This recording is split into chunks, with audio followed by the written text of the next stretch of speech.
네, 안녕하세요. 임성희사입니다. 자, 오늘 2025년 1월 6일 시장 함께 읽기 시작을 하도록 하겠습니다. 자, 오늘 이제 국내 증시가 정말 좀 뭐라고 표현할지 모르겠는데, 와, 정말 셉니다. 예, 4,500을 넘겨버렸어요. 이제 10%만 오르면 그냥 5,000이거든요. 뭐, 바로는 안 가더라도 정말 엄청난 강세장은 맞는 것 같습니다. 자, 오늘 일단 주요 이슈들 몇 개 설명해드리고, 또 보고서도 좀 보여드릴게요. 그래서 오늘은 일단 내용을 좀 보시면 미국 마감 시황 현대차 그룹이 오늘 CES 2026에서 차세대 휴머노이드 로봇을 공개했습니다. 이거 내용하고요. 두산 에너빌리티가 일론 머스크의 xAI라는 기업 있잖아요. AI 여기로부터 380메가와트급 가스터빈 5기를 추가로 구매 한다고 여기 세미 애널리시스라는 곳에서 발표를 했는데, 일론 머스크가 사실이다 이렇게 언급을 해 버렸습니다. 현대일렉트릭 오늘 좀 주가 흔들렸는데 그래도 밑거리는 좀 달아졌죠.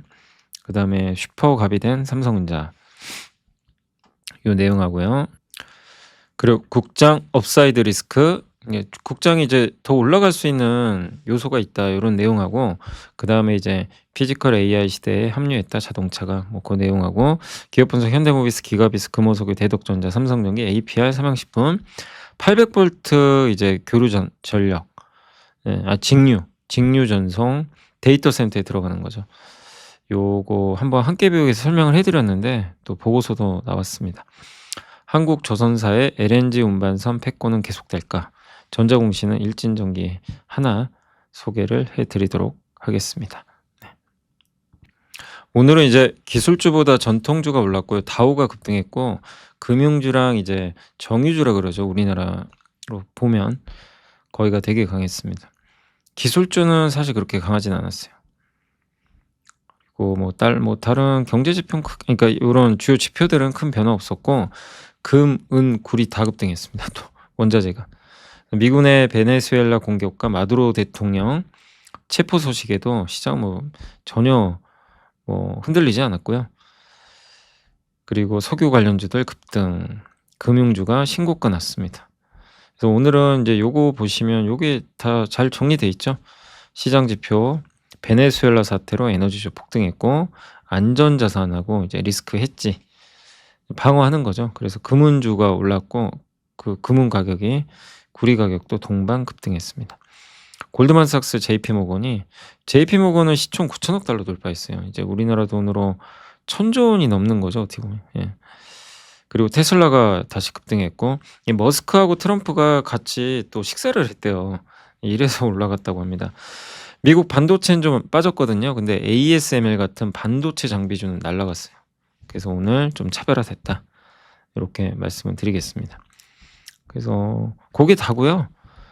더 새로운 내용은 이제 요건 이제 다 글로 쓴 거니까 넘어갈게요. 비슷한 내용이고, 세금 회피를 위한 주식 청산과 포트폴리오 조정을 마친 후 다시 주식에 투자하려는 움직임이 나타나고 있습니다. 여전히 위험 선호 환경이 유지되고 있다. 여전히 뭔가 불안불안하면서도 올라갑니다. 네. 대체 자산 가격도 급등했고, 급등이죠. 급증이 아니고. 은 가격이 7.9% 올랐습니다. 그래서 이게 유일한 우려가, 그러니까 저도 좀 그건 우려돼요. 지금 반도체 나쁘게 보는 사람이 있죠. 찾아보면 있어요. 있긴 있습니다. 예. 안 좋게 보는 사람이. 모두가 다 좋게 보는 건 아니에요. 근데 어쨌든 이제 모두가 대부분이 다 같은 방향으로 반도체 좋다, 올해도 주식시장 좋을 거다, 이게 걱정인 거죠. 너무 한 방향을 같이 바라보면 이게 역방향이 나오거든요. 그러니까 여기도 표현돼 있죠. 메스꺼울 정도로 낙관적이다. 이게 이제 걱정이라는 거예요. 그러니까 모두가 한 방향을 보는 건 사실 좋은 건 아니에요. 예, 그렇지만 지금 어쨌든 기세는 뜨거운 것 같습니다. 우리나라가 뜨겁죠, 사실. 경제 지표는 ISM 제조업체, 그러니까 이게 참 세상이 바뀌었다는 표현을 하는, 저도 이제 말씀드린 이유 중에 하나가 ISM 제조업 지수가 50 이하인데 코스피가 급등한 경우는 없어요. 없습니다. ISM 제조업 지수랑 반도체랑 같이 가요. 그러니까 이거 보고 반도체 예측하면 틀려버려요, 이제는. ISM 제조업 지수는요, 계속 위축이에요. 10개월 동안. 저것만 바라보고 '아 반도체 안 좋다, 안 좋다.' 옛날 생각하고 그러면 그냥 손가락만 빠는 거죠, 어떻게 보면. 그러니까 이게 참 과거 데이터가 무조건 맞는 건 아니에요. 예. 세상이 바뀌어 버린 거죠, 이런 걸 보면. 그러니까 ISM 제조업 지수는 아직도 약세인데 삼성전자하고 하이닉스 주가는 저 우주로 가잖아요. 그죠? 예. 이게 영향력이 많이 떨어진 거죠. 그러니까 지금의 반도체는 AI 때문에 가는 거거든요. 그러니까 저거를 ISM 제조업 지수가 반영을 못 하는 거죠. 자, 뭐 요거는 다 아시는 내용이고 베네수엘라 어제 한번 설명드렸던 내용입니다. 석유주 그래서 급등했고 전문가들 전망은 단기적으로 원유 공급 불확실성이 있지만 장기적으로 하락할 거다. 그리고 원유 개발을 못 했죠. 이거를 할지 안 할지는 좀 지켜봐야 될 것 같고요. 그러니까 투자하기는 쉽지 않은 것 같아요. 베네수엘라가 지금 굉장히 지금 인프라가 안 돼 있으니까 미국이 그걸 개발한다고 해도 돈이 너무 많이 들어가요. 그러니까 당장에 유가에 영향을 주진 않을 것 같습니다. 인프라 재건에 수십억 달러와 수년의 시간이 필요하다. 근데 이런 시각도 있어요. 베네수엘라는 보험금이다. 이런 시각도 있는 것 같아요. 그러니까 유가 급등하면 베네수엘라를 활용을 해가지고 만약에 유가 급등에 중동에서 전쟁이 터져서 그러면 여기 이 베네수엘라 원유 생산을 늘려버리면 되는 거죠. 그럼 유가가 그러니까 위협하는 거죠. 유가 왜 급등해? 베네수엘라 저기 생산량 증가시키자. 버튼 딱 누르는 거예요. 그러면 이제 국제유가 투기 세력들이 베팅을 좀 하기가 쉽지가 않은 거죠. 약간 이런 역할도 있고요. 에너지 패권이 또 중요한데 베네수엘라는 현재 러시아와 중국과 되게 친하잖아요. 이를 방치하면 이 베네수엘라를 넘겨줄 수 있잖아요. 여기 히토류도 있죠. 원유도 있죠. 그러니까 러시아 중국 견제 목적도 있어요. 예. 그러니까 미국 입장에서 여러모로 활용이 하기 되게 좋은 카드인 것 같습니다. 자, 금융주가 12개 이상 52주 신고가 경신했고 예, 배경에는 미국 경제가 올해 좋을 거고 금리 인하 가능성도 있고 트럼프 행정 지금 어쨌든 금리 인하 사이클이잖아요. 예. 그다음에 은행주 규제 완화 이거 한번 설명해 드렸고요. 그래서 미국 은행들이 뭐 실적 좋을 거다. 예, 이런 부분들이 호재로 작용을 하고 있는 것 같습니다. 테슬라가 3% 올랐고요. 트럼프와 머스크가 식사했고 엔비디아는 좀 빠졌고 마이크론도 차익 매물 나왔습니다. 반면 ASML, 램 리서치, 어플라이드 머티리얼즈 이런 이제 장비주는 급등. 팔란티오가 이제 베네수엘라 군사작전 이 수혜로 급등했고 오클로가 많이 올랐는데 미국 원전주가 요새 뜨겁습니다. 예, 데이터 센터 이제 전력원으로 각광받고 있고 미국 에너지부가 또 여기 원전 뭐 지원한다는 얘기가 있는 것 같더라고요. 노보노디스크는 경구용 비만 치료제 이제 FDA 승인 받고 이 치료제를 이제 미국에서 출시한다라는 소식에 급등했습니다. 쉐브론 급등했고요. 쉐브론은 실제 그 베네수엘라에서 그 사업을 하고 있어요. 그래서 가장 큰 수혜주로 부각되고 있고 할리버튼은 유전 서비스하는 업체인데 뭐 베네수엘라 인프라 재건하면 수혜주라고 분석이 돼 있습니다. 코인베이스가 오랜만에 올랐는데 한참 암호화폐 안 좋았지만 저도 이제 뭐 제가 암호화폐 전문가는 아니지만 너무 우려할 필요는 없다고 저도 이제 말씀을 드렸던 이유가 뭐냐면 저는 스테이블 코인 시장을 괜찮게 보고 있거든요. 그 시장이 열릴 거로 보고 있기 때문에 암호화폐가 그냥 마냥 망가지진 않을 거라고 보고 있어요. 예. 옛날처럼 뭐 암호화폐가 뭐 정말 미친 듯이 오르고 이제 그러긴 쉽지 않겠지만 일정한 박스권에서 움직일 것 같습니다. 그러니까 하단부가 8만 달러 비트코인 그 정도 되는 것 같아요. 그래서 이제 어쨌든 지금 이제 비트코인 올라가면서 주가도 올라왔고 또 골드만삭스가 목표 주가도 올렸습니다. 그래서 암호화폐 관련주도 좀 괜찮았던 것 같아요. 그래서 미국 증시 한번 설명해 드렸고 오늘의 차트는 오늘은 없고요. 네. 자, 오늘은 뭐 현대차입니다, 사실. 로봇 영상 하나 보여드릴까요? 이거 잠깐만요. 요거 한번 봐보세요. 이게 이번에 보스턴 다이내믹스에 이 현대차 이제 보스턴 다이내믹스가 만든 로봇입니다. 네, 영상이니까 뭐 잘한 것만 갖고 왔겠죠. 네, 좀 놀랐어요. 한번 보시면. 네. 그러니까 한마디로 보스턴 다이내믹스의 생각은 저 로봇을 활용해서 자동차 공장에 이 팔이 이렇게 됩니다. 그죠? 네. 그리고 이게 돌아가요. 그러니까 사람과 좀 다른 거죠. 24시간 이제 움직일 수 있고. 네. 이게 충전하면 4시간입니다. 한 번에 4시간. 그래서 저렇게 혼자 돌아다니는 거예요. 그러니까 그 루틴에 맞게 일을 하겠죠. 그리고 손가락은 4개. 예, 그리고 되게 부드럽죠, 관절이. 예, 정밀하게 이렇게 모터가 들어가 있는 것 같고요, 액추에이터가. 굳이 인간처럼 생길 필요는 없죠. 예, 너무 징그럽죠. 로봇이 인간처럼 생기면. 저런 걸 하겠다는 거죠. 보스턴 다이내믹스 가치가 얼마인지는 아직 모르지만 저 정도 퀄리티면 진짜 대단한 것 같아요. 네. 그러니까 목적은 명확합니다. 인간을 도와서 그러니까 자동차 공장에 투입하겠다. 네. 되게 지금 만듦새가 괜찮은 것 같아요. 네. 그래서 요거 한번 보여드렸고, 자, 어쨌든 CES에서 공개를 했습니다. 이렇게 공개를 했고, 아틀라스 이렇게 생겼고요. 아까 보셨겠지만. 네. 그러니까 로보틱스 실험실을 넘어 삶으로라는 주제로 전략을 공개했고, 이제 자동차에서 로봇으로 진화하겠다는 거고, 하드웨어 중심의 로봇을 넘어서 이제 실제 세계에서 인지, 판단, 행동을 수행하는 피지컬 AI. 근데 이런 모멘텀을 현대차도 이제 받아야 되는데, 참 주가 보면 오늘도 오르다 말아버려 가지고 좀 답답합니다. 아니, 테슬라는 이런 꿈과 희망을 주면 참 잘 가는데 현대차는 왜 안 갈까요? 예. 자, 제조 환경에서 시작되는 인간과 로봇의 협력. 예. 이번 미디어데이 행사에서는 아틀라스 3세대를 세계 최초로 실물 공개했고요. 아틀라스는 아까 보셨죠? 360도 회전하고 되게 자연스럽죠. 이게 되게 좀 부드러운 것 같아요. 예. 그리고 저게 이제 개발용 모델인 것 같은데 실제 이제 현장 투입을 염두에 둔 모델이라고 합니다. 자유도도 되게 높고요. 네, 56개나 됩니다. 중국 유니트린가요? 거기가 아주 싸게 만드는데 거기가 17개밖에 안 돼요, 자유도가. 그러니까 압도적으로 높고 손에 촉각 센서도 있고 360도 카메라로 50kg도 들 수가 있대요. 영하 20도에서 영상 40도까지에서도 그러니까 우리 인간도 물론 이제 춥거나 더운데 저 환경에서 일을 못하는 건 아니잖아요. 옷을 입고 하면 되는 거니까. 그리고 하루 이내에 학습할 수 있는 능력을 갖고 주고 있고 배터리가 부족하면 스스로 충전소로 이동해서 알아서 한대요. 그러니까 사람 같은 거예요. 굳이 지시 안 내려도. 예. 그래서 현대차 그룹의 공장 있죠. 메타플랜트 아메리카에 28년부터 투입한다고 합니다.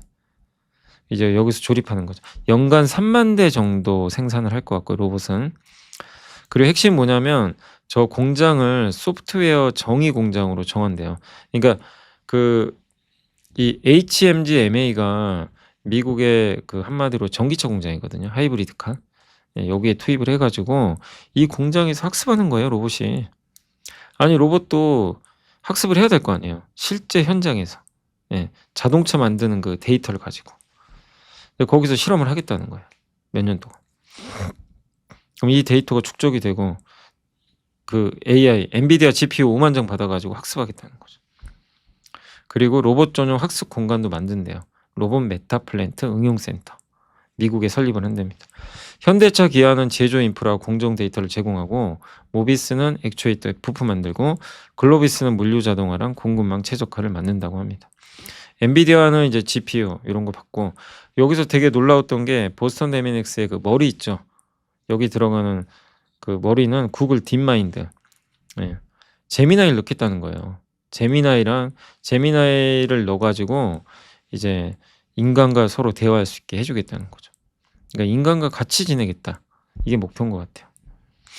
그래서 생성형 AI를 제미나이로 넣고 인간과 대화하고 훈련하고 추론하고 자기가 이제 알아서 학습한 대로 일을 하고 그렇게 만들겠다는 거죠. 구독 서비스 모델도 도입하겠다고 합니다. 그래서 김준성 연구원님이 휴머노이드 로봇의 완전한 대중화를 위해서는 3가지가 필요한데 자율 이동, 정밀하게 제어, 언어 소통. 아까 제미나이가 이제 언어를 담당해 주는 거예요. 자율 이동은 지금 현대차가 자율주행 사업을 하고 있죠. 요걸 통해서 할 것 같고 정밀 제어는 보스턴 다이내믹스가 맡아서 하고 그래서 이번에 공개된 건 이제 보스턴 다이내믹스의 정밀 제어 로봇 사업을 공개를 한 거죠. 그 다음에 VLA라는 이 VLA를 뭐 선택했다고 하는데 대형 언어 모델을 두뇌로 사용하여 로봇에게 지능을 아까 설명드린 그 내용입니다. 제미나이를 넣겠다는 거죠. 근데 현실적으로 저 로봇이 학습을 해야 되는데 데이터가 없어요. 물리 데이터가. 이게 뭔가 만들려면. 그래서 생성형 언어 모델로 학습을 시키겠다는 거예요, 꾸준하게. 그래서 그 모든 로봇 행위 제어 동작의 목표가 구의 전쟁, 99%에서 99.99999 이걸로 거의 완벽해야 된다는 거죠. 그래서 이 데이터를 많이 확보할수록 이제 끝판왕이 될 수 있다는 거죠. 그리고 현대차 그룹은 이걸 잘할 수밖에 없어요. 공장이 있거든요. 실제 공장이 있잖아요, 자동차 공장. 그래서 26년 운전 로봇의 대량 상용화 성공이 이루어지며 휴머노이드에 대한 관심은 뜨겁게 오를 거다.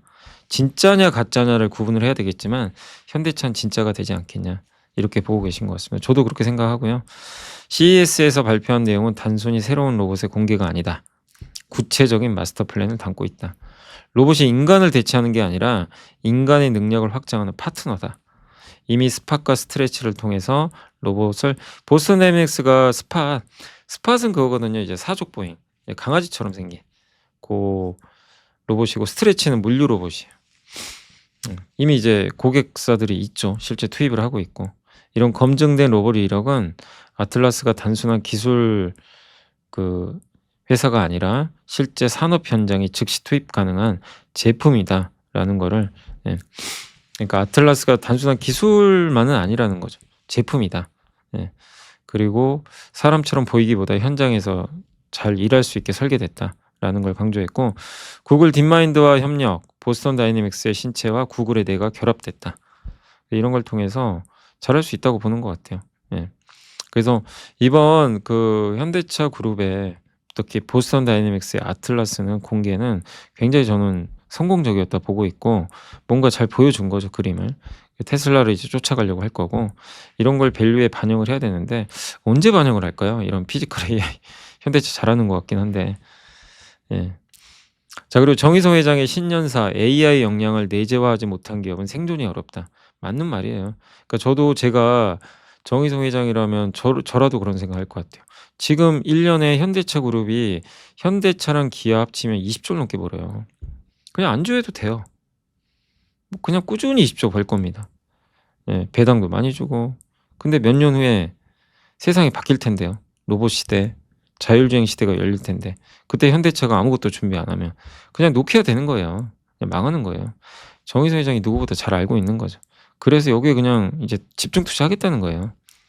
근데 현대차가 되게 유리한 게 있어요. 현대차는 자동차를 만들고 있잖아요. 이거를 그대로 접목 가능해요, 로봇에. 로봇이 학습해야 되죠. 자동차 조립하는 거. 그거 이미 자동차 공장이 있잖아요. 일반 로봇 회사보다 압도적으로 유리해요, 현대차가. 이런 제조 로봇, 인간형 로봇 만드는데, 그래서 테슬라도 유리한 거예요. 자동차를 직접 만드니까. 그래서 이런 물리 데이터를 실제 갖고 있을 수 있기 때문에 이건 너무나 대단한 역량입니다. 유리하게 스타트를 끊는 거예요. 또 자율주행 사업도 하고 있었고, 몇 년 전부터. 물론 테슬라보다는 데이터가 적지만. 그래서 아까 김준성 연구원님이 말씀하신 대로 데이터 싸움이거든요. 실제 물리 데이터. 근데 요거를 그 정의성 회장도 언급을 하신 거죠. 물리 데이터의 희소성은 이건 빅테크도 못 갖고 있어요. 뭐 자동차 공장이 없는데 뭘 갖고 있어요, 그죠? 이제 현대차 그룹 계열사들의 역량을 결집해서 로봇 생태계를 조성하겠다. 보스턴 다이내믹스가 로봇 설계, 현대차가 로봇 제조, 그리고 현대모비스가 부품 제조, 현대오토에버가 이제 소프트웨어, 이렇게 하겠다는 거죠. 현대모비스 사장 이규석 사장님이 범용 로봇은 빠르게 성장하지만 아직까지 제조 양산에 뚜렷한 강자는 없다. 그러니까 해볼만 하다고 보는 것 같아요, 테슬라도. 그래서 모비스는 바로 이 지점을 공략한다. 로봇 부품 사업은 우리의 미래의 가장 큰 성장 동력이다. 자동차 부품 사업, 이거는 저도 함께배우에서 많이 말씀드렸죠. 자동차 부품 회사가 되게 잘할 수밖에 없어요. 많이 만들어 봤기 때문에 이 만드는 게 비슷해요. 그 실제 데이터를 갖고 있잖아요. 그러니까 유리할 수밖에 없어요. 그래서 현대모비스, 만도, 한국 PIM 이런 기업들이 저는 잘할 수밖에 없다고 생각을 하고 있습니다. 그래서 로봇 액추에이터 핵심 기술 확보에 집중하고 이후 센서, 제어기, 그리퍼 등 다양한 사업 영역으로 확장할 계획이다. 오늘 어쨌든 이거 설명하느라고 좀 시간이 많이 걸렸는데 한번 잘 고민해 보시면 좀 좋을 것 같습니다. 그 내용 한번 소개해드렸고, 그다음에 두산 에너빌리티가 그 원래 이게 원전만 하는 게 아니라 가스터빈도 하잖아요. 근데 미국이 지금 이제 빅테크에 공급을 해요. 이것도 굉장히 큰 거죠. 그래서 밸류를 높게 받아야 됩니다, 두산 에너빌리티는. 그래서 오늘도 주가 좋았고 더 올라가기를 한번 기대해 보겠습니다. 예. 천연가스 터빈이에요, 터빈. 예. LNG 발전소. 반도체 요새 뭐 난리도 아니죠. 이게 한국경제신문에 아주 좋은 기사가 나왔는데 저희 투원투게더에도 오늘 카드 뉴스로 만들어서 올려드렸습니다. 자, 성남 판교에 있는 더블트리, 나인트린 등 비즈니스 호텔이 문전성시랍니다. 왜냐하면 빅테크 구매 담당자들이 와가지고요 진을 치고 있대요. 거기가 그 용인하고 경기 이천하고 경기 화성, 우리나라 삼성 하이닉스 반도체 본사랑 가까워요. 예. 그래서 매일 찾아가서요, 제발 물량 좀 주세요. 장기 계약. 우리 환불도 안 하는 조건이 있는지 모르겠지만 제발 주세요. 근데 삼성 하이닉스가 거절한대요. 지금 뭐 하는 겁니까? 예. 지금 분기마다 가격 오르는데 이번 분기에 가격을 확정해 버렸어요. 1년 계약을 맺어요. 그러면 앞으로 가격이 아무리 올라가도요 삼성 하이닉스는 수혜를 전혀 못 받아요. 그죠? 그래서 분기당 그 단위 계약만 하겠다는 거죠. 네. 1년? 2, 3년? 뭔 소리야? 네, 이런 거죠. 그러니까 그럴 수밖에 없어요. 매분기 올라가니까. 그리고 4분기에 고객사들한테 60에서 70% 인상된 공급 가격을 제시했다고 합니다. 네. 받아들일 수밖에 없어요. 수요가 너무 높대요. 근데 이게 엔비디아가 H200에 지금 중국 수출하기로 허용을 받았잖아요. 이게 되게 핵심이에요. H200에 HBM3 8개가 들어가는데 중국에서 주문이 폭발하고 있대요. 예. 그러니까 이게 수요가 급증하니까 이거 만들어야 되면 이거 만드느라고 또 다른 반도체 못 만들어요. 공급은 계속 줄어요. 수요가 막 여기저기서 터지고 공급은 적죠. 난리가 난 거예요. 예. 그리고 구글 TPO 같은 주문형 반도체 기업들도 브로드컴 막 이런 데서 막 주문을 또 줍니다. 예. 엔비디아만 있는 게 아니죠. 그러니까 받아들이는 거예요. 야, 우리 공급 적고 가격 올라갈 거야. 근데 어떡할래? 60% 올릴 테니까 받을래? 그러니까 받을게. 예. 이거라도 싼 거 같다. 이렇게 생각하는 거죠. 반도체 생산 능력을 올리기가 어려워요. 그래서 이거는 이제 어제 설명드렸죠. CT가 155, 모건스탠리가 148조, 둘이 합쳐서 300조. 예. 정말 미친 실적이죠. 저게 가능할 것도 같아요. 올해 지금 분위기를 보면. 예. 근데 점점 메모리를 이용하는 업체들은 부담되죠. 스마트폰, PC서 영원히 오를 수는 없어요. 가격이라는 건. 네, 정말 부담스러워. 그러니까 삼성전자 스마트폰 사업부 그 이제 부문장님이 뭐라고 했냐면 세계적인 메모리 칩 부족 현상이 삼성 스마트폰 사업의 수익률에 압박을 주고 있다. 얼마나 가격이 올랐으면 스마트폰 사업은 좀 이제 힘든 거죠. 어떻게 보면 원가 부담 때문에. 그런 내용도 담겨 있습니다. 그래서 저희 이제 서비스 이름이 저희가 이제 LS증권에서 하고 있잖아요. 그래서 그냥 제가 이거는 코멘트를 단 건데 가히 메모리의 시대다. 미국이 중국의 H200 수출을 허용한 게 신의 한 수가 돼버렸다. 가뜩이나 공급 부족한데 고객들은 안달이 났다. 삼성 하이닉스는 급할 게 없다. 만들고 싶어도 못 만듭니다. 예. 올해 내내 공급이 너무 부족하다. 예. 근데 안 늘릴 수는 없어요. 공급을 늘려야 됩니다. 그래서 반도체 소부장도 모멘텀을 받을 것 같아요. 이렇게 주가 올라도 삼성 리스는 PER이 이제 10배 정도, 9배, 10배. 비싼 건 아니죠. 그래서 주요 밸류체인은 뭐 몇 개만 적어본 거예요. 개인적으로는 증착 장비 쪽이 좋긴 하지만 근데 다만 너무 많이 올랐어요, 주가가. 세정 장비, 식각 장비, CMP, 평탄화 장비, 본딩 장비, 반도체 ETF도 있죠. 찾아보시면. 그래서 한번 이런 내용들도 참고하시면 좋겠습니다. 자, 그래서 오늘 반도체 이슈까지 했고, 와, 이슈 하는데 25분이 지나버렸네요. 자, 이제 보고서 빨리 좀 해야 되겠습니다. 지식이 복리로 쌓이는 투자 정보, 믿음 가는 투자 정보 파트너 투원투게더 오픈. 투원투게더란 LS증권에서 제공하는 서비스로 투자자들에게 다양한 정보를 빠르고 정확하게 전달하고 모든 투자자의 성공 투자를 함께 하기 위한 투자 정보 컨텐츠 서비스입니다. 투원투게더는 투원 HTS, 투원 MTS, 사용하는 매체 어디에서나 접속이 가능합니다. 투원투게더 어떤 컨텐츠를 제공할까요? 해외 이슈는 미국 시장 마감 시황, 해외 수급, 해외 증시 일정, 해외 뉴스 등 주식시장 흐름 파악을 위한 해외 시황과 이슈들을 알려드립니다. 시장 읽기는 주요 뉴스 요약, 뉴스 해설, 뉴스 연계 종목 등 주요 뉴스에 대한 빠른 요약과 관련 이슈에 대한 정보를 알려드립니다.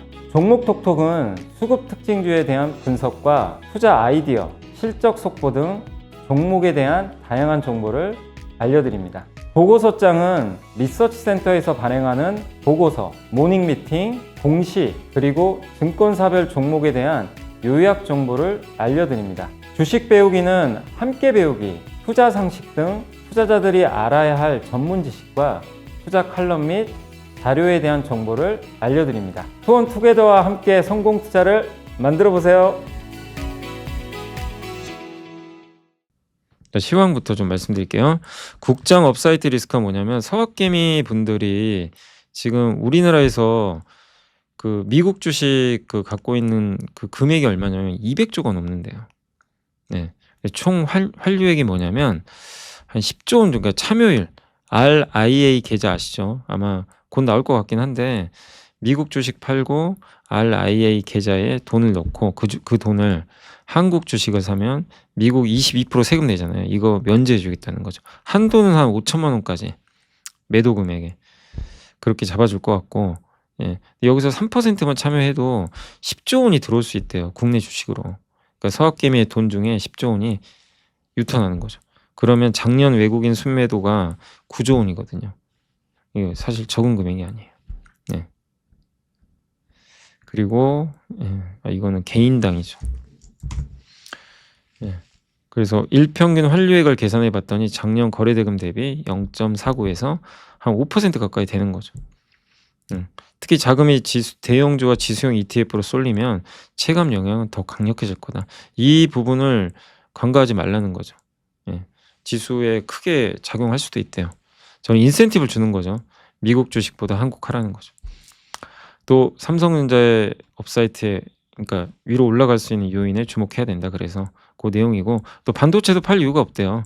2013년, 2018년은 공급 충격으로 인해서 이제 굉장히 좋았던 해인데 2014년에 하이닉스 공장 화재가 있었고 18년에는 이제 DRAM 슈퍼사이클이 이제 있다가 종료된 건데 결국엔 이거 반도체는 원래 그러거든요. 실적이 너무 좋으면 팔아야 돼요. 주식을. 왜? 사이클이니까. 너무 안 좋을 때 오히려 용기 내서 사야 되고. 그러니까 지금 보면요. 지금 미친 듯이 막 이익 추정치 올라가죠. 사실은요. 옛날 사이클이면 지금 다 팔아야 됩니다. 용기 내서 팔아야 돼요. 파는 것도 힘들죠. 이렇게 잘 가는데 판다고? 뭔 소리야? 이제 이럴 수 있죠. 근데 원래 반도체는 그런 속성인데 지금은 다르다는 거예요. 지금 팔라는 얘기가 아니라 지금은 장기 계약을 맺어버렸잖아요. 선점 효과. 그 공급이 늘기가 당장 어려워요. 이미 올해 물량 다 완판됐어요. 사이클이 없어져 버렸어요. 일단은 언젠간 사이클 또 오겠죠. 예. 그래서 과거 사이클 종료를 알렸던 게 이제 계약 가격이 떨어지는 건데 가격 떨어지기가 쉽지가 않은 거죠. 그리고 우리나라 ROE입니다. 자기자본이익률 고점 뚫어버렸죠. 의미가 있어요. PER은 이렇게 이익이 너무 올라가니까 PER이 안 올라가고 지금 평균밖에 안 돼요. 어쨌든 트레일링은 이제 과거 지표로 나타낸 건데 17배니까 직전 분기까지 이제 더한 겁니다. 미래를 나타내는 건 아닌데 어쨌든 17배 정도니까 뭐 과거 평균하고 비슷해요. 예. 요거는 PBR은 이제 고점 넘겼죠. ROE가 증가하면 PBR이 올라갑니다. 좋은 거죠. 그래서 현재 그리고 이제 1년 후의 실적을 대비해 봤을 때 그 PER은 한 10배 정도 돼요. 10.5배. 그러니까 주가가 비싸다고 할 수는 없는 거죠. 이익 기반으로 간 거죠. 그래서 어쨌든 아직은 뭐 반도체를 더 보자라는 의견인 것 같습니다. 자, 아까 자동차 한번 말씀드렸고, 근데 이거는 피지컬 AI 시대에 합류하는 자동차. 이건 좀 사실 지난주에 나왔던 건데 조금 늦었지만 한번 말씀드리면 우리 공부 많이 했던 내용들이죠. 예, 현대차가 엔비디아 블랙을 5만 장 이제 구매할 거고요. 5만 장이면 40억 달러면 한 6조 되겠네요. 그다음에 올해 소프트웨어로 가는 이제 자동차가 나올 거고 이동형 로봇도 출시하고 보스턴 다이내믹스 공개했죠 오늘. 엔드 투 엔드 방식은 뭐냐면 원래 기존의 현대차는요. 옛날 방식은 뭐냐면 일일이 학습을 하나씩 시킨 다음에 차가 운행하는 그런 방식인데 엔드 투 엔드는 인간처럼 운전하는 거예요. 규칙 그러니까 기존에는 이렇게 보시면 돼요. 규칙 기반. 대부분 다 이렇게 해요. 센서 3D 지도로 인식을 한 다음에 각각 이제 의사결정을 합니다. 예. 이런 상황에선 이렇게 하고 이런 상황에서 이렇게 하고 이거를 미리 다 학습을 시켜줘요. 그리고 자율주행을 하는 거죠. 네. 돌발 상황에 대응이 안 돼요. 할 수가 없어요. 그냥 뭔가 정해진 그 규칙 있죠. 요것만 가지고 학습을 한 거거든요. 엔드 투 엔드는 뭐냐면 카메라 가지고요. 계속 봅니다. 보다가 AI가 그러니까 인공지능이 들어간 거예요. 자동차 스스로가 학습한 데이터 가지고 알아서 판단하는 거예요. 돌발 상황이 왔을 때도 대처가 가능해요. 네. 이걸 이제 엔드 투 엔드 테슬라 방식. 현대차도 이 방식으로 간다는 거예요. 사람처럼 운전하는 거. 여러분들이 운전면허 따잖아요. 그리고 실제 이제 실주행을 해요. 운전면허 따고 나서 처음에 이제 버벅대죠. 무섭기도 하고. 근데 계속 운행하다 보면 어떻게 되죠? 눈치가 생기죠. 어떻게 운전해야 되겠지. 그리고 시간 지나면 이제 완벽해지죠. 네. 그런 것처럼 그 방식이에요. 처음엔 그래서 되게 어색할 수 있어요. 예. 근데 우리가 운전을 어쨌든 운전하면서 또 배우잖아요. 경험이 쌓이면서 잘하게 되는 거죠. 그런 방식이죠. 저런 횡단보도에서는 어떻게 해야 되고 사람이 저렇게 지나가면 대충 눈치 봐서 내가 지나가도 되겠다. 예. 근데 이런 규칙 기반은 그게 불가능합니다. 근데 여기는 눈치가 빠른 거예요. 예. 그런 방식이라고 보시면 돼요. 이게 엔드 투 엔드 방식입니다.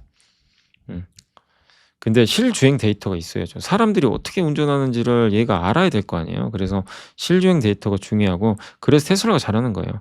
진짜 운전하는 데이터들 있죠. 영상 이거를 다 줍니다. 그래서 학습을 해요. 계속. 예. AI가. 그걸 가지고 이제 자율주행하는 거죠. 현대차는 아직은 그걸 못했거든요. 5년 이상 격차가 벌어진 거죠. 중국도 이거 잘 못해요. 아직까지는. 그래서 2026년에 이런 SDV 자동차 로봇이 차례로 공개되고 데이터가 중요하다고 아까도 말씀드렸죠. 이런 것들이 축적되고 기술 고도화가 된다면 현대차와 기아는 중국 회사랑 밸류 격차를 줄여나갈 것 같다. 이렇게 보고 있고 현대차가 해야 되는 것 중에 하나가 데이터를 쌓아야 되니까 베스트 드라이버나 인플루언서한테 차를 줘야 돼요. 자율주행차를 주고요. 운전을 해봐라.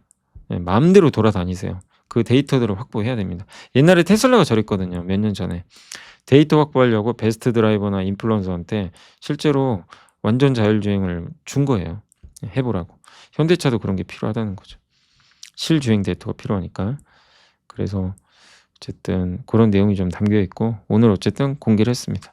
자동차 부품사는 제가 아까도 이제 요새 한번 그 함께 배우기도 소개해드렸지만 부품사도 주목을 해야 된다고 저는 보고 있고 현대모비스, 만도, S&T 모티브, SL, 한국 PIM 사면은 근데 너무 많이 올라갔습니다. 작년에 그냥 날라가가지고 일단 자동차 얘기해드렸고 기업 분석 좀 해드릴게요. 요게 오늘 현대모비스 요거 제가 읽어봤는데 내용이 너무 좋았어요. 자 보세요. 자동차 그러니까 이 휴머노이드 로봇을 아무나 할 수가 없대요. 자 여기 요 회사는 여기가 자동차 조립 회사라고 칠게요. 로봇을 안 해요. 근데 로봇 회사한테 주문을 넣어요. 로봇 좀 만들어 달라고. 예. 그리고 만들어서 줘라. 그럼 우리가 대량 발주할게. 로봇 회사 입장에서 어때요? 아니 로봇 회사 입장에선 자동차 제조 공장에서 사람들이 만드는 실 데이터가 있어야지 그거에 최적화된 로봇을 만들 거 아니에요. 근데 비밀이라서 못 준대요. 자동차 회사가. 그럼 무슨 생각이 돼요? 그럼 우리가 알아서 만들어야 돼요. 예.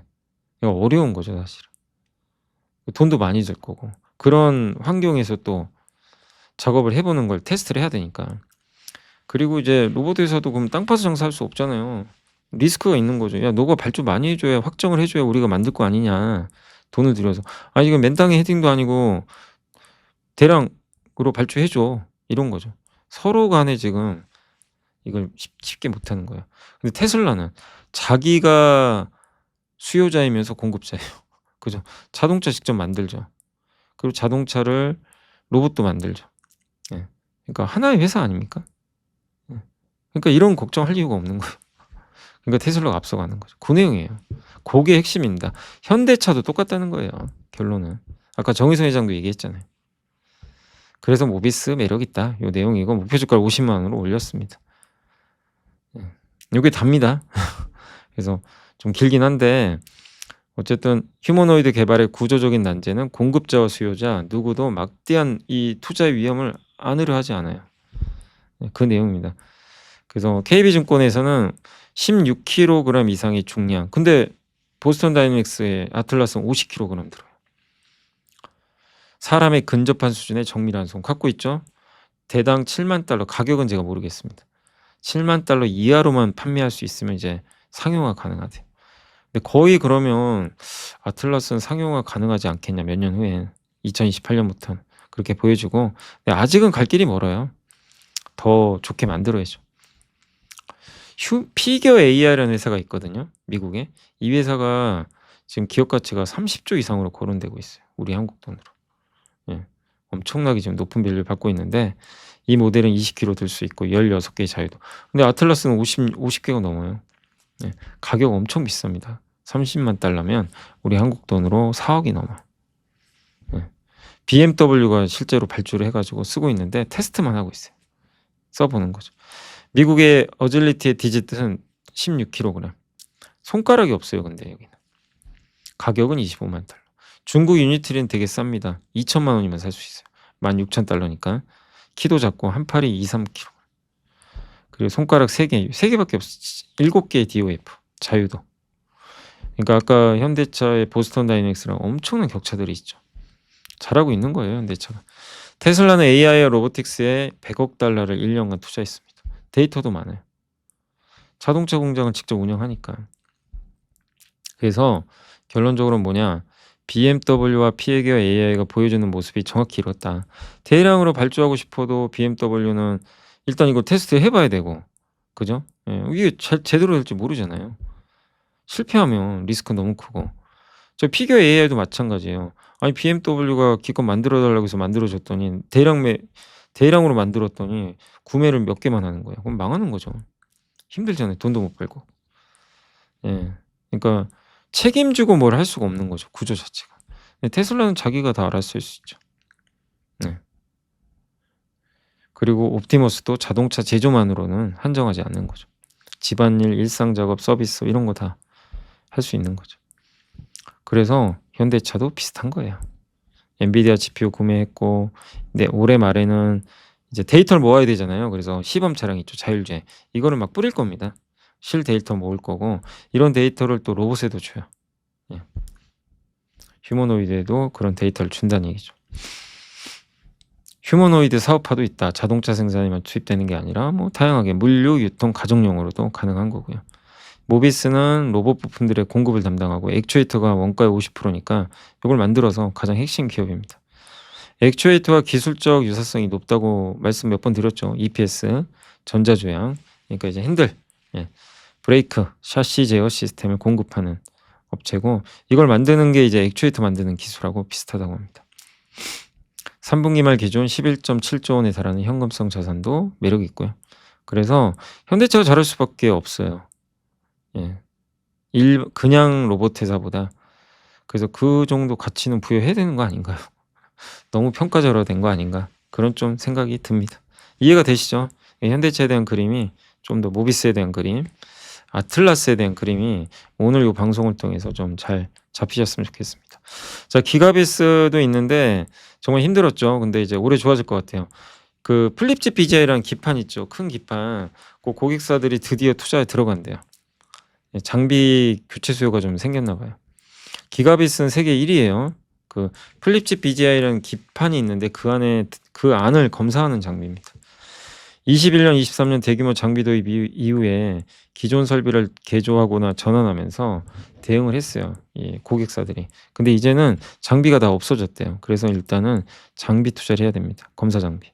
그래서 기가비스 수주를 받을 것 같아요. 왜냐면 1등이니까. 상위 5개 고객사 지금 보시면 이렇게 수주가 늘었다가 플립집 BGI 이제 수주 공백으로 매출이 완전 급락했어요. 근데 이제 다시 살아날 거다. 작년 3분기 470억 정도 수주였는데 올해 작년 연간으로는 580억 정도 매출이 나올 걸로 보고 있습니다. 호황기 때가 영업이익률 30% 나왔거든요. 매출에 600억 넘으면 된대요. 근데 올해 매출액 746억까지 예상합니다. 여기죠, 여기 파란색 선 600억. 이걸 넘길 걸로 봐요. 그럼 이익률이 굉장히 높아집니다. 자, 그리고 기갑이 쓰는 플립칩 BJ 기판의 내층 공정률 빌드업층의 회로의 결함을 검사하고 수리까지 합니다. 자동광학 검사기, 자동광학 수리기 각각 따로따로인데 이걸 하나로 합친 장비도 만들어요. 고객사는 삼성전기, 이비덴 뭐 이런 기업들이고, 그리고 지금 AI 데이터 센터가 열리면서 거기에 들어가는 것 중에 하나가 플립칩 BJ 요 기판도 들어가거든요. 그러니까 여기도 이제 설비 투자하니까 검사 장비 수요 늘 것 같고, 26년에는 이제 FA 모듈이라고 하는데 이게 뭐냐면 아까 검사 수리 따로 한다 그랬죠. 이걸 하나로 합쳐버린 거예요. 그래서 단가가 50%나 올라간답니다. 기존 장비보다. 컬러 AOI는 이제 흑백이 아니라 컬러로 보는 거죠. 20% 단가 인상. 차세대 장비는 2마이크로미터 거. 지금 5마이크로미터인데 이걸 완전히 줄여가지고 아주 미세한 기판 안도 볼 수가 있는 거죠. 그 3분기부터 이제 고객사에 공급을 하기 시작했다고 합니다. 어쨌든 올해는 턴어라운드 가능성이 높다. 이걸 한번 기대해 보시고, 금호석유는 최근에 부타디엔 가격이 오르면서 부타디엔이 합성고무 원료거든요. 이 가격이 오르면 가격 전가가 가능합니다. 그래서 구조조정하면서 공급 줄면서 부타디엔 가격 오르고 금호석유의 석유와 이 고무 가격도 오르지 않겠냐 이렇게 보고 있습니다. 합성고무는 범용화학이지만 정말 특수한 제품들이 많이 있어요. 안정성이 되게 중요한 어쨌든 소재입니다. 고성능 타이어나 이런 데 들어가고요. 진입 장벽이 상당히 높고 고객사가 공급사를 바꾸기가 지금 쉽지 않아요. 그래서 금호석유가 사이클 저점에서도 일정 수준의 수요 안정성을 유지할 수 있는 이유인 거죠. 이 고무라는 특수한 사업이다 보니까 합성고무 사이클에 이게 되게 이 석유화학 업황이 되게 안 좋잖아요. 그런데도 일정하게 돈을 벌어줘요. 또 발전소도 사업도 합니다. 구조조정이 있을 때 이들이 돈 벌어서 막아주는 거죠. 어쨌든 사업에 반드시 필요한 소재를 생산하고 선별적인 투자로 무리하지 않는 재무 구조를 유지하면서 타임 사이클을 이제 버틸 수 있는 업체다라고 보시고, 근데 주가 왜 이렇게 안 갈까요? 아무튼 매력은 있는데 주가가 안 갑니다. 자사주 의무 소각도 이제 하면 수혜주죠. 한 10% 이상 갖고 있으니까요. 자, 대덕전자는 올해 이익이 좋을 것 같습니다. 메모리 업황 회복, MLB 고다층 기판, 이게 AI 그 엔비디아라든가 또 데이터 센터에 필요한 그 반도체 칩 있죠. 그 밑에 가장 기본이 되는 기판인데 이제 그런 데 들어가는 거고, 이수페타시스가 주요 업체죠. MLB 업체 중에서도 성장성이 가장 두드러지는 플레이어다. 동시에 MLB와 플립칩 BJ 모두 다 한다 라고 보시면 되겠고, AI 인프라 메모리 반도체에 다 들어가는 거죠. 데이터 센터에는 어쨌든 MLB 기판이라는 게 들어가서 그 기판을 기반으로 해서 이제 케이블도 연결도 할 수 있고요. 어쨌든 그 안에서 이제 AI 가속기들이 연산을 하게 되는 거죠. 그래서 이수페타시스가 그걸로 주가가 많이 올랐잖아요. 근데 그 대덕전자가 후발주자로 이제 MLB를 만들게 됐죠. 그래서 이쪽 시장 커지면서 실제 매출도 많이 늘 걸로 보고 있습니다. 플립칩 BJ는 이제 보통 PC나 자동차에 들어가는 기판이거든요. 근데 이것도 AI에 또 들어가요. 같이 들어가면 이 둘 다 하니까 MLB랑 플립칩 BJ 둘 다 하니까 수혜를 받게 되겠죠. 메모리용 반도체용 패키지 기판도 이제 26년 고수익성 시연할 전망입니다. 반도체용 DDR5나 이런 데 들어간 기판인데 이게 알짜입니다. 이익률이 제일 높아요. 자동차용이 좀 부진했는데 여기도 올해는 좀 이제 회복될 걸로 보고 있습니다. 그래서 올해 드디어 플립칩 BJ 실적도 흑자 전환 기대된다 라는 내용으로 보시면 좋겠습니다. 플립칩 BJ도 돌아서고 MLB는 성장해주고 피지컬 AI도 대응 가능하고 그런 좀 부분을 보시면 되겠고, 삼성전기는 MLCC죠. 역사상 두 번째로 높은 영업이익 나올 것 같고 1조 원 찍을 것 같아요. 올해 MLCC 기판 이게 단기 업황이 좋은 게 아니라 구조적으로 좋아진대. 한 단계 더. 삼성전기 서버 이제 차지하는 비중이 점점 올라가는 거죠. MLCC는 고부가 수요처인 서버와 전장용 비중이 증가하고 있고 산업과 전장용 MLCC 비중은 처음으로 IT 비중을 상회할 것 같다. 원래 IT는 근데 수요가 좀 들쑥날쑥해요. 서버랑 전장이 핵심인데 이게 비중이 더 높아집니다. 요게 AI랑도 연결이 돼 있죠. 예. AI 서버용 MLCC 만들기 정말 어려워요. 이걸 만들 수 있는 업체는 삼성전기랑 무라타밖에 없어요, 일본에. 점유율이 둘 다 각각 40% 이상입니다. 그래서 공급선 제한적이니까 사이클이 오래 가겠죠. 예. 과거에는 그리고 자동차에 들어가는 MLCC도 과거에는 이제 인포테인먼트 앞에 보면 이제 뭐 모니터라든가 이런 쪽에 들어갔는데 저부가 제품인데 최근엔 파워트레인, ADAS 운전자를 보조해 주는 이런 시스템들 이런 데로 들어가니까 단가 올라가겠죠. 네. 그래서 이제 이렇게 그 자동차 내에서도 고부가치 제품 쪽으로 비중이 올라가고 있고 가동률도 올라가고 옛날에는 또 이 무라타 대비해서 상대적으로 이익 체력이 좀 부진했대요. 이제 약했대요. 근데 지금은 좀 그렇지 않고 MLCC 업황 회복 국면은 과거와는 또 다르다. 예. 수요 단기적인 IT 수요가 좋은 게 아니라 그런 부분보다 서버, 차량 전장화, 고사양화, 구조조 그리고 공급은 적고 데이터 센터도 앞으로 많이 지어질 거고 이런 부분들 좋다는 거죠. 이익의 지속성과 질이 동시에 개선된다. MLCC 실적 추이. 플립칩 BGA 정말 안 좋아. 이거 대덕전자랑 하는 게 비슷해요. 3년간 부진, 이제 턴어라운드. 그동안 가동률 하락되면서 안 좋았는데 아마존에 공급하는 그 트레니움2라는 반도체가 있는데 여기에 이게 들어가거든요. 기판으로. 근데 이게 단종돼서 좀 4분기는 별로래요. 근데 올해 2분기부터는 또 트레니움3 다음 버전에 들어간다고 합니다. 그래서 또 이것도 살아날 거고 결국 플립칩 BGA는 살아나고 MLCC는 구조적으로 가고 예. 그래서 피지컬 AI 또 수혜주 중에 하나고 예. 갈 길이 좀 멀지 않나 싶고요. APR 4분기 창사 이래 최초로 분기 영업이익이 1천억 원 돌파를 예상하고 있고 소비재에서는 매출 규모가 커질수록 소비자 충성도가 높아지는 효과가 존재한다고 합니다. 4분기 미국 매출은 218% 성장. 그러니까 실적은 좋아요. 4분기에 영업이익이 1천억 넘을 것 같고 마케팅비를 또 늘린 것 같아요. 그래도 잘하잖아요. 마케팅비 늘려도 효과 없으면 도루묵인데 그거 아니잖아요. 예. 그러니까 아마존 1등 APR 이런 게 각인이 됐어요. 그러니까 이제 계속 이 바이럴 효과 생기는 거. APR? 아마존 1등. 신뢰할 수 있는 거죠. 근데 이제 관건은 이거를 끝까지 밀고 나가서 APR이 계속 이거를 효과를 받아야 되겠죠. 마치 삼양식품의 불닭볶음면이 세상을 제패한 것처럼 APR의 그 제품들이 계속 그 1등을 하면서 가야 되는데 근데 화장품은 정말 경쟁이 심하죠. 인디 브랜드도 언제 어떻게 될지 모르고 그러니까 이제 시장에서도 끊임없이 의심을 할 거예요. APR 그래 뭐 작년까지는 좋았다. 올해도 그만큼 성장할 수 있나? 예, 매 분기마다 이제 검증을 하려고 하겠죠. 그걸 못하면 주가는 한 번씩 흔들리는 거고 아직까지는 잘하고 있지만 예, 이제 매 분기 실적 나오는 거 잘 보시면서 대응을 좀 해야 될 것 같고 꺾이면 이게 한번 이게 지표가 꺾이거나 뭔가 노이즈가 생기면 주가 많이 올랐기 때문에 예, 되게 흔들릴 수도 있어요. 그래서 무조건 낙관, 무조건 비관보단 이제부터는 좀 철저하게 숫자 보면서 이번 4분기 잘 나오겠지만 시장이 어떻게 평가하는지도 한번 봐야 될 것 같습니다. 삼양식품은 최근에 좀 부진했지만 4분기 일단 미국 쪽 괜찮을 것 같고 다만 수출 데이터가 좀 안 좋았대요. 근데 수출 데이터가 안 좋다고 매출이 나쁜 게 아니에요. 인식되는 시차가 또 존재하거든요.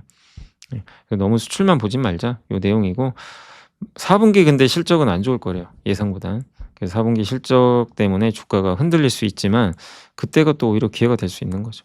왜냐하면 일단 라면에서 요 불닭볶음면은 그냥 스테디셀러가 됐습니다. 이거는 그냥 이제 게임은 끝난 거죠.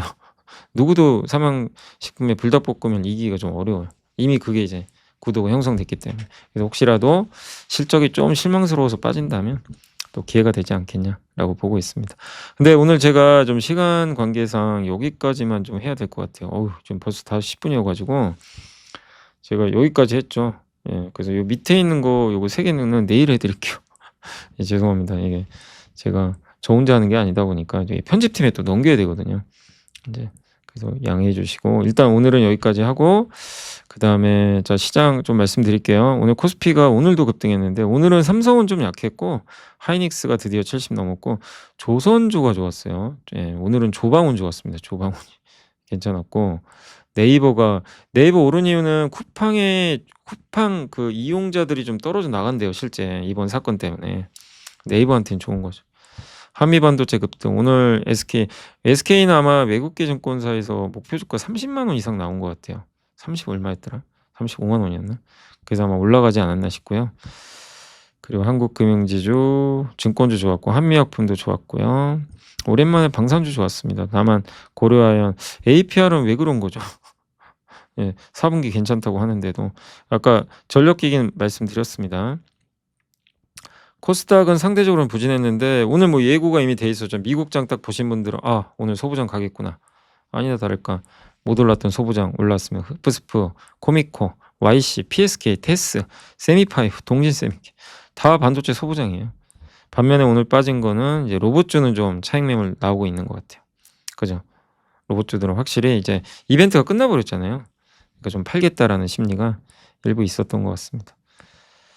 자, 거래대금 쪽에서는 오늘 미래에셋증권이 스페이스X 실제 최대 수혜주잖아요. 상장하면. 풍산 오랜만에 급등. 다시 올라왔네요. LNF. 어쨌든 2차 전지 소재 쪽에서 LNF가 가장 탑픽이죠. 예, 많이들 이렇게 꼽더라고요. SK 좋았고 하나비전도 HBM. 뭐 한미 너만 가냐? 나도 가자. 예. 그리고 오늘도 만도 빠지고 이제 만도가 빠진 거는 보스턴 다이내믹스 그쪽에 만도가 거론이 안 돼서 그런 것 같아요. 근데 현대모비스가 있다 보니까. 근데 어쨌든 또 오늘 로봇주들은 다 두들겨 맞아버렸습니다. 좀 안 좋았고 현대오토에버도 빠졌고 현대차도 아침에 급등하다가 그냥 말아버렸어요. 예. 거기 좀 약간 아쉬운 상황입니다. 모비스도 오늘 한 1% 이상 빠졌죠. 그리고 코스닥의 거래대금 상위 쪽에선 로봇주들 확실히 좀 빠졌습니다. 로봇과 통신 쪽, 통신 장비 쪽. 반면 반도체 소부장, IT 부품 이쪽이 오늘 좀 좋았던 것 같습니다.